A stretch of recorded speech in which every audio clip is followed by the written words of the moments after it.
Competition के बाद आखिरकार मायरा दिल से अभीरा को अपनी मां मान लेती है। उसी शाम अंशुमन पोतदार हाउस पहुंचता है। अपना वादा याद कर अभीरा सोचती है कि अब उसे अंशुमन से कोर्ट मैरिज के लिए हाँ कर देनी चाहिए। यह सुनकर अरमान भीतर से टूट जाता है। उसे लगता है कि अगर उसने सालों पहले गलती ना की होती तो आज सब कुछ अलग होता। लेकिन वह ठान लेता है कि अब वह अभीरा के किसी भी फैसले में दखल नहीं देगा, बस चुपचाप उसकी खुशियों का साथ देगा। जन्माष्टमी की तैयारियों से घर महक रहा है।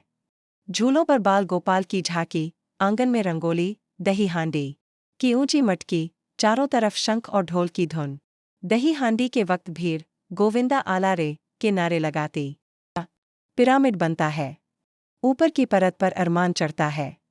नीचे खड़ी अभीरा ताल दे रही है। मायरा ताली बजाती हुई चिल्लाती है, पापा, मम्मा, जय कन्हैया लाल की। अरमान मटकी फोड़ देता है। दही और फूल बरसते हैं और उस पल तीनों की हंसी एक सी लगती है, जैसे यह तीनों हमेशा से साथ रहे हों। खुशियों के शोर में मायरा चुपके से अंशुमन के पास जाती है। उसकी मासूम आंखों में डर है। अंशुमन अंकल, अगर आप और मम्मा शादी कर लेंगे तो मैं किसके साथ रहूंगी? मुझे अपने पापा और मम्मा दोनों चाहिए। क्या आप मेरी मदद करेंगे? अंशुमन पल भर को शांत रहता है, फिर मुस्कुराकर सिर हिलाता है। तुम सही कह रही हो मायरा, किसी रिश्ते को जबरदस्ती नहीं जीता जाता।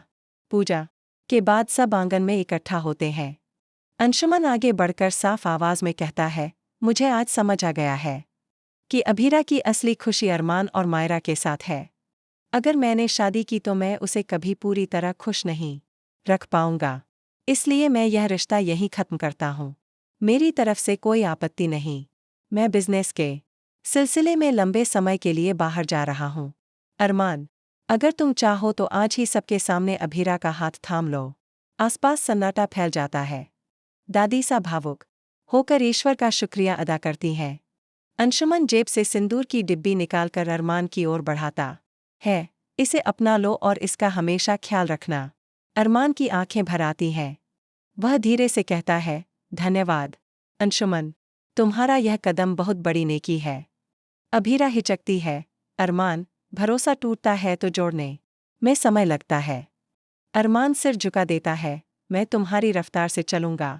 नो सीक्रेट्स, नो झूठ, बस मायरा की खुशी सबसे पहले।